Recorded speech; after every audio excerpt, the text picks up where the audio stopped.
Yo, what's up mga kabek? So, ito yung ganap ng mga nagdaang araw. Ibinalik nga pala natin ang ating nabiling trolley nung nakaraan. So, tara, samahan nyo ako sa aking mini vlog. At ito na nga, papunta tayo ng NTUC kasi bibili tayo ng pang-pray na mga prutas at ayan, umaalma ang akla. Ito yung mga siguro 8:30 lang to, mag 8:30. Sobrang aga pa nito. Pero grabe bakla, tirik na yung araw at yan, naglalakad na nga tayo papuntang NTUC na malapit dito sa amin. Kasi bumibili din ako ng mga, syempre, konting stock para sa aming bahay. Sa aming bahay, para dito sa bahay ni Amo. So, ayan, bang naglalakad tayo, syempre, mag-video na rin tayo. Ayan nga pala ang daan papunta doon. At pagkaraan lang ng mga ilang minuto, nakarating na rin tayo. At ayun nga ang ating bagong trolley nakalagay dun sa gilid na yun. Sobrang laki niya talaga. At ayan, pupunta tayo sa side na to kasi kuha tayo ng ating mga putas. So, fast forward, nakabili na tayo. At pupunta muna ako sa kabila kasi may bibilin din ako doon. Dito sa kabilang sa aming suke. At fast forward na naman. Yan, pauwi na po pala ako niyan. At tingnan nyo naman yung itsura ng aking trolley. Sobrang, wala nang tali-taling nagaganap. Puro lagay na lang sa loob. Ayan, oh. Pero medyo may napansin kasi ako dyan. Kaya ang ginawa ko huminto muna at inayos ko yung mga napamili ko. At meron pala ako nakitang naiwan na pagkain. Pagkain ata yun or something ganun. Walang kumukuha, bakla ganun yan. Walang kukuha talaga yan. Hanggang mabulok yan dyan. At ayan na nga, nag-video tayo. Papakita ko kung gaano kalayo yung nilalakad namin. Pag pupunta kami dito sa NTUC, siguro mga 10 to 15 minutes na lakaran, ganun. Tapos may may tulak-tulak ka pa na ganyang kabigat. So, ayun yung papunta sa amin. Binilisan ko na para hindi kayo mainip.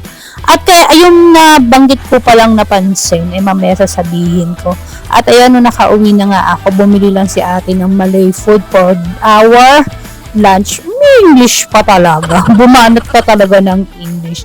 At ayan, pagkatapos nga namin magtanghalian, mga around 1:30 naman, tayo naman ay pupunta ulit doon kung saan ko binili yung yung trolley. At ayan, umaalma na naman ang akla. Kasi naman, Diyos ko bakla, katirikan ng araw, saka naman tayo pupunta. Pero kasi hinahabol ko kasi may warranty kasi itong trolley hanggang linggo. Kasi linggo ko siya binili. So, itong araw na to ay Miyerkules or Webes, ganun yung mga araw na to. Kaya sabi ni Amo, sige pumunta ka na. At ayan, nandun na nga tayo sa bus stop. At pagkaraan lang ng mga ilang minuto ay dating na rin ang ating bus na sasakyan. So ayan na, nandito na nga pala ako sa loob ng bus. Ay Diyos ko, ako yung parang mas nagmamadali talaga yung bus na, yung bus driver. Ang bilis ng namin, takbo namin dyan.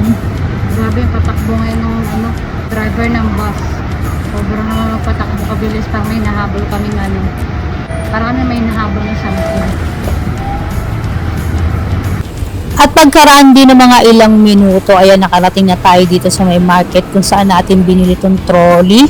At syempre, ang napansin ko pala dito sa trolley na to ay tagibang yung tagilid yung gulong niya. Ayan, nagsasalita ako.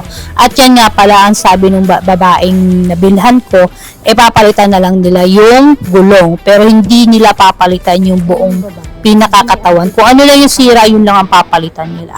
So, ayan, papalitan na pagkaraan nitong mga ilang minuto na to, pagkaraan nitong video na ito, ay papalitan na niya yan.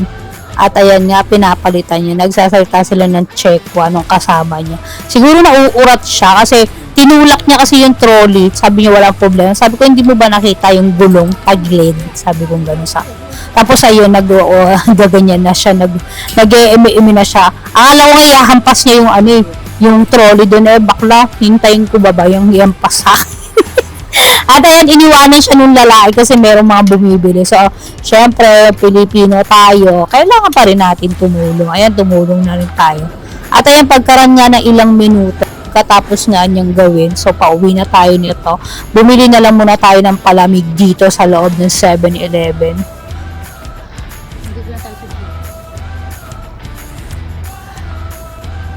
At ayan, naupo nga tayo dyan sa gilid kasi sobrang init talaga bakla. At ayan nga, fast forward. So, hatak na naman tayo nito mga inday.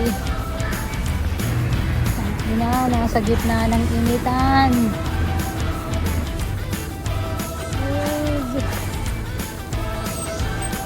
Ayan, tignan mo rin, siguro mga ano to, alas 2:30 ng tanghali.